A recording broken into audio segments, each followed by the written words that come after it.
തെക്കൻ ലെബനിലെ സൈനിക നീക്കത്തിനിടെ ഇസ്രയേൽ പ്രതിരോധ സേനയ്ക്ക് നേരിടേണ്ടി വന്ന വൻ തിരിച്ചടി പശ്ചിമ യുദ്ധമുഖത്ത് പുതിയ സംഘർഷ തരംഗങ്ങൾക്ക് വഴിവെച്ചിരിക്കുകയാണ്.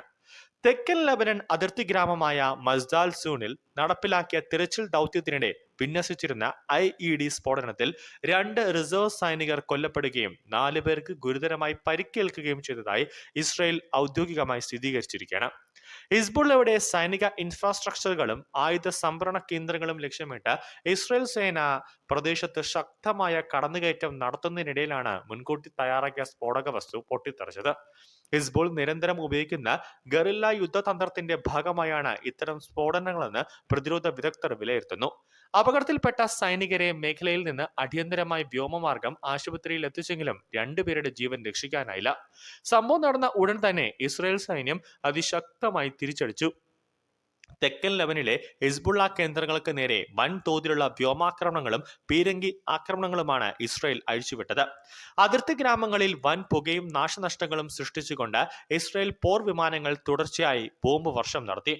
ഹിസ്ബുള്ളയുമായി ബന്ധപ്പെട്ട മാധ്യമങ്ങൾ പുറത്തുവിട്ട വിവരങ്ങൾ പ്രകാരം ടയർ ജില്ലയിൽ ഉടനീളം ഇസ്രായേൽ വ്യാപകമായ റോക്കറ്റ് മിസൈൽ ആക്രമണങ്ങൾ നടത്തിയിട്ടുണ്ട്. താമസ മേഖലയിലേക്കും സൈനിക താവളങ്ങൾക്കും സമീപമുള്ള ഹിസ്ബുള്ള നിർമ്മാണങ്ങൾ തകർക്കുക എന്ന ലക്ഷ്യത്തോടെയായിരുന്നു ഇസ്രയേലിന്റെ ഈ ബഹുതല ആക്രമണം.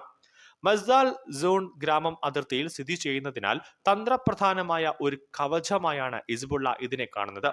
ഭൂഗർഭ തുരങ്കങ്ങളും അതിവേഗ ആക്രമണങ്ങൾ നടത്താൻ പാകത്തിലുള്ള ചെറുതാവളങ്ങളും ഇവിടെ വ്യാപകമായി നിർമ്മിക്കപ്പെട്ടിട്ടുണ്ടെന്ന് ഇസ്രായേൽ രഹസ്യാന്വേഷണ ഏജൻസികൾ ആരോപിക്കുന്നു. അതിർത്തി കടന്നുള്ള ആക്രമണങ്ങൾ ചെറുക്കാനുള്ള പെട്രോളിങ്ങിനിടെയാണ് സൈനികർ ഈ വലിയ കെണിയിൽപ്പെട്ടത്. സ്ഫോടനത്തിൽ കൊല്ലപ്പെട്ട സൈനികരുടെ വിവരങ്ങൾ ഇസ്രായേൽ സൈന്യം പുറത്തുവിട്ടിട്ടുണ്ട്. ഇരുവരും രാജ്യത്തിന്റെ വടക്കൻ മേഖലയിലെ സുരക്ഷാ ദൗത്യത്തിൽ സജീവമായി പങ്കെടുത്തുവന്ന റിസർവ് ഉദ്യോഗസ്ഥരായിരുന്നു. റിസർവ് പടയാളികളുടെ മരണം ഇസ്രായേലിനുള്ളിൽ വലിയ രാഷ്ട്രീയ സാമൂഹ്യ ചർച്ചകൾക്ക് വീണ്ടും തിരികൊളുത്തിയിരിക്കുകയാണ്. അതിർത്തിയിൽ ഈ ചോരക്കളം മേഖലയിൽ സമാധാനം പുനഃസ്ഥാപിക്കാൻ അന്താരാഷ്ട്ര തലത്തിൽ നടക്കുന്ന നയതന്ത്ര ശ്രമങ്ങൾക്ക് കനത്ത തിരിച്ചടിയാണ് സമ്മാനിച്ചിട്ടുള്ളത്. വൻതോതിലുള്ള പ്രാദേശിക യുദ്ധം ഒഴിവാക്കാൻ യുണൈറ്റഡ് നേഷൻസും വിവിധ പാശ്ചാത്യ രാജ്യങ്ങളും നിരന്തരമായി ഒരു ഇടപെടലുകൾ നടത്തുന്നുണ്ടെങ്കിലും കളത്തിലെ യാഥാർത്ഥ്യം കൂടുതൽ സങ്കീർണമായി തുടരുകയാണ്. ഇറാൻ അനുകൂല പ്രതിരോധ അച്ചുതണ്ടിന്റെ പ്രധാന ശക്തിയായ ഹിസ്ബുള്ള ഗാസയിലെ യുദ്ധം അവസാനിക്കാതെ അതിർത്തിയിലെ വെടിനിർത്തലിന് തയ്യാറല്ല എന്ന നിലപാടിലാണ് ഉറച്ചു നിൽക്കുന്നത്.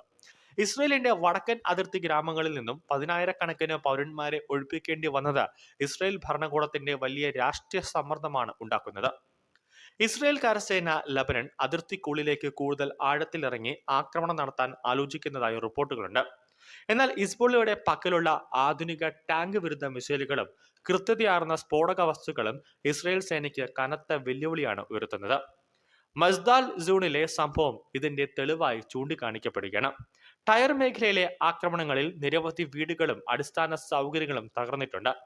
പ്രദേശത്തെ സാധാരണക്കാരായ ജനങ്ങൾ സുരക്ഷിത താവളങ്ങളിലേക്ക് കൂട്ടത്തോടെ പലായനം ചെയ്യുകയാണ്. ഇതിനകം തന്നെ ആയിരക്കണക്കിന് ലെബനീസ് പൗരന്മാർ അതിർത്തി പ്രദേശങ്ങളിൽ നിന്ന് രാജ്യത്തിന്റെ മറ്റു ഭാഗങ്ങളിലേക്ക് അഭയം തേടിയിട്ടുണ്ട്.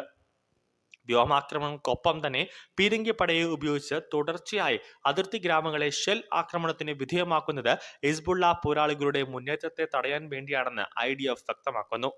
എന്നാൽ ഇത്തരം നടപടികൾ ലബനൻ പരമാധികാരത്തിന്മേലുള്ള കടന്നുകയറ്റമാണെന്ന് ലബനീസ് സർക്കാരും ആരോപിക്കുന്നുണ്ട്. ഇറാന്റെ സൈനിക ഉപദേശങ്ങളും ധനസഹായവും ഉപയോഗിച്ച് നിർമ്മിക്കപ്പെട്ട ആയുധശേഖരമാണ് ഹിസ്ബുള്ള ഇസ്രയേലിനെതിരെ ഉപയോഗിക്കുന്നത്. ഇതിൽ ഡ്രോണുകളും ഗൈഡഡ് മിസൈലുകളും ഉൾപ്പെടുന്നു. അതിനാൽ ഇസ്രയേലിന്റെ ഏത് തിരിച്ചടിയും മറികടക്കാൻ തങ്ങൾക്ക് സാധിക്കുമെന്നാണ് ഹിസ്ബുള്ള നേതൃത്വത്തിന്റെ അവകാശവാദം. IED ആക്രമണങ്ങൾ സാധാരണയായി നേരിട്ടുള്ള യുദ്ധത്തെക്കാൾ സൈനികർക്ക് മാനസികമായും പ്രവർത്തനപരമായും വലിയ ആഘാതമാണ് സൃഷ്ടിക്കുന്നത്. കൃത്യമായ പ്ലാനിങ്ങോടെ റോഡരികിലോ അല്ലെങ്കിൽ തകർന്ന കെട്ടിടങ്ങളോ ഒളിപ്പിച്ചു വെക്കുന്ന ഇത്തരത്തിലുള്ള ബോംബുകൾ കണ്ടെത്തുക എന്നത് കഠിനമായ ഒരു ദൗത്യമാണ്. പശ്ചിമേഷ്യയിൽ ഒരു വിശാലമായ യുദ്ധത്തിനുള്ള സാധ്യത ഈ സംഭവത്തോടെ വീണ്ടും വർദ്ധിച്ചിരിക്കുകയാണ്. അന്തിമ തീരുമാനങ്ങൾ കൈക്കൊള്ളാൻ ഇസ്രായേൽ യുദ്ധ ക്യാബിനറ്റ് അടിയന്തര യോഗങ്ങൾ ചേർന്നു വരുന്നുണ്ട്. വടക്കൻ അതിർത്തിയിൽ സമ്പൂർണ്ണ സുരക്ഷ ഉറപ്പാക്കുന്നതുവരെ ആക്രമണം തുടരുമെന്ന ശക്തമായ മുന്നറിയിപ്പാണ് പ്രധാനമന്ത്രിയും പ്രതിരോധ മന്ത്രിയും നൽകുന്നത്. എന്നാൽ സംഘർഷം കൂടുതൽ ശക്തിപ്പെടുത്തുന്നത് റെഡ് സീ, പേർഷ്യൻ ഗൾഫ് എന്നീ തന്ത്രപ്രധാന കടൽ മാർഗങ്ങളിലെ ഗതാഗതത്തെയും ആഗോള സാമ്പത്തിക മേഖലയും ദോഷകരമായി ബാധിക്കുന്നുണ്ട്. അതുകൊണ്ട് തന്നെ US അടക്കമുള്ള വൻ ശക്തികൾ മേഖലയിൽ കൂടുതൽ സൈനിക സന്നാഹങ്ങൾ വിന്യസിച്ചുകൊണ്ട് സ്ഥിതിഗതികൾ നിരീക്ഷിച്ചു വരികയാണ്. മസ്ദാൽ സോണിലെ ഈ രക്തച്ചൊരിച്ചിൽ വെറുമൊരു പ്രാദേശിക പോരാട്ടമല്ല, മറിച്ച് പശ്ചിമേഷ്യൻ പ്രാദേശിക ശക്തികൾ തമ്മിലുള്ള കൊടുക്കൽ വാങ്ങലുകളുടെ ക്രൂരമായ ഒരു പ്രതിഫലനം മാത്രമാണ്. വരും ദിവസങ്ങളിൽ ഇസ്രയേൽ നടത്തുന്ന തിരിച്ചടിയുടെ വ്യാപ്തിയെ ആശ്രയിച്ചായിരിക്കും ഈ പോരാട്ടം വൻ യുദ്ധത്തിലേക്ക് വഴിമാറുമോ അതോ നയതന്ത്രത്തിന് വഴങ്ങുമോ എന്ന് തീരുമാനിക്കുക.